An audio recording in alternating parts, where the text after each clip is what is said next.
दोस्तों स्वागत है। मैं हूं मुस्तफा हुसैन और आप देख रहे हैं वॉइस ऑफ एमपी। जैसा कि आपको पता है, एमपी में उपचुनाव की रणभेरी बज चुकी है। एमपी में 27 विधानसभा सीटों पर उपचुनाव होने हैं। आज सीतामऊ सुवासरा विधानसभा सीट पर जब बीजेपी प्रत्याशी और राज्य सरकार के मंत्री हरदीप सिंह डंग एक गांव में आम सभा को संबोधित कर रहे थे तो उनके लेने के देने पड़ गए। जमकर विरोध खड़ा हो गया। नतीजा ये निकला कि उन्हें पुलिस सिक्योरिटी में आम सभा को अधूरा छोड़कर जाना पड़ा। इस घटना के बारे में विस्तार से बताऊंगा। पहले कुछ खास बात। जैसा कि आपको पता है कि एमपी में 25 विधायकों ने कांग्रेस का साथ छोड़कर बीजेपी का दामन थाम लिया। वहीं 2 विधानसभा सीटों पर विधायकों का निधन हो गया। इस प्रकार कुल 27 सीटों पर उपचुनाव होने हैं और ये उपचुनाव 6 महीने के भीतर होने हैं और इतना वक्त लगभग हो चुका है। ऐसे में तैयारी ये है कि सितंबर महीने के आखिर तक एमपी की 27 विधानसभा सीटों पर उपचुनाव हो जाए और उसी के लिए कांग्रेस और बीजेपी दोनों ने कमर कस ली है। कांग्रेस पिछले 3 महीनों से सोशल मीडिया पर इन 25 विधायकों के खिलाफ अभियान छेड़े हुए हैं। कांग्रेस ने इन पर आरोप चस्पा किए हैं कि इन्होंने कांग्रेस से गद्दारी की और बीजेपी से लेन देन करके पार्टी की चुनी हुई सरकार को गिरा दिया। कांग्रेस के इसी प्रोपेगेंडे का असर अब जमीन पर दिखाई देने लगा है। एमपी में उपचुनाव की रणभेरी बजते ही बीजेपी की शुरुआत खराब हो गई।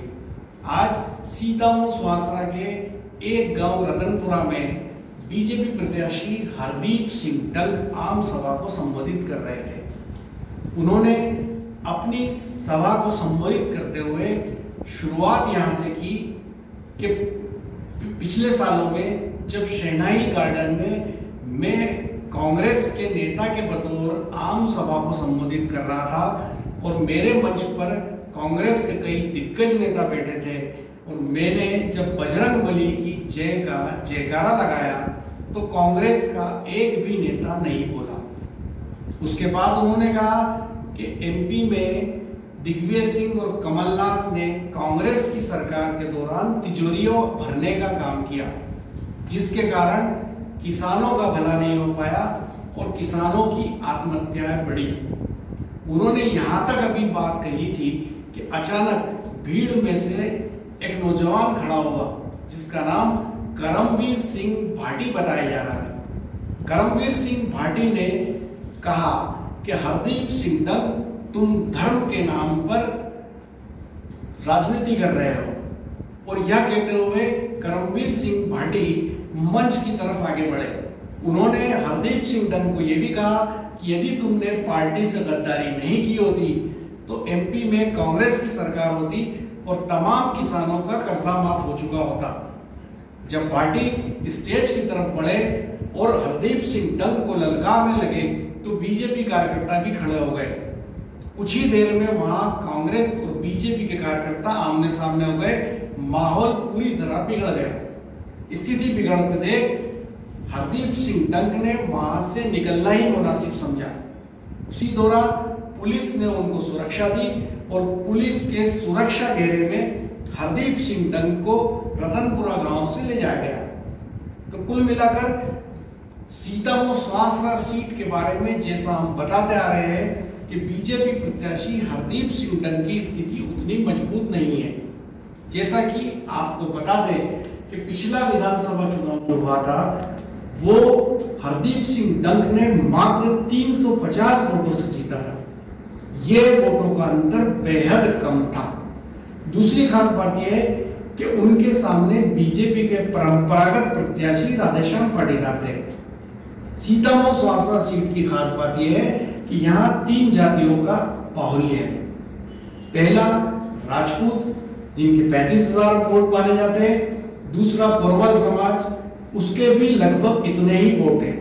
और तीसरी जाति मानी जाती है पाटीदार, जिनके करीब 20,000 वोट माने जाते हैं। लेकिन राधेश्याम पाटीदार अब इस सीट से चुनाव नहीं लड़ सकेंगे क्योंकि उनकी जगह हरदीप सिंह डंग ने ले ली। ऐसे में पाटीदारों में खासी नाराजगी देखी जा रही है और चूंकि पाटीदारों का वोट प्रो बीजेपी का माना जा रहा है, इसको देखते हुए कांग्रेस यहाँ के कांग्रेस नेता राकेश पाटीदार को अपना उम्मीदवार बनाने की तैयारी में लगी है। जानकारों का मानना है कि यदि कांग्रेस ने राकेश पाटीदार को यहां से उम्मीदवार घोषित किया तो नाराज पाटीदार वोट कांग्रेस पार्टी को मिल सकता है।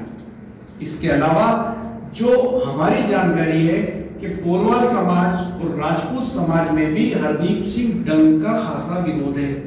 ऐसे में जमीन पर उनके लिए लड़ाई आसान नहीं होगी। एक और खास बात कि हरदीप सिंह डंग जब से सीतामऊ स्वासरा में आए वो ऐसे प्रत्याशी है जिन्होंने पूरे मध्य प्रदेश की 27 सीटों में सबसे पहले अपनी विधानसभा सीट में चुनाव प्रचार अभियान की शुरुआत की है। लेकिन यहाँ पर कांग्रेस ने भी उनके खिलाफ जमकर अभियान छेड़ा हुआ है। यहाँ तक कि सोशल मीडिया पर उनको रावण भी बनाया गया और साफ तौर पे कांग्रेस ने आरोप लगाए कि हरदीप सिंह डंग बीजेपी से बड़ा रुपया लेकर बिके हैं और इसी के चलते सीतामऊ स्वासरा सीट पर हरदीप सिंह डंग की स्थिति उतनी मजबूत नहीं मानी जा रही है और इसकी शुरुआत आज हो गई। आज जिस तरह रतनपुरा में हरदीप सिंह डंग का विरोध हुआ उससे साफ लगता है कि आने वाले दिनों में उनके लिए चुनाव कैंपेन चलाना इतना आसान नहीं होगा।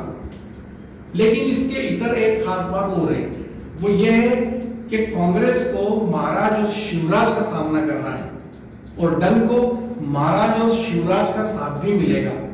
इसके अलावा बीजेपी ने नीमच मंदसौर संसदीय सीट के तमाम विधायकों और सांसद को ये निर्देश दिए हैं कि वे पूरे दमखम से सीतामऊ स्वासरा में प्रचार करेंगे और उसकी शुरुआत आज नीमच विधायक दिलीप सिंह परिहार ने कर दी।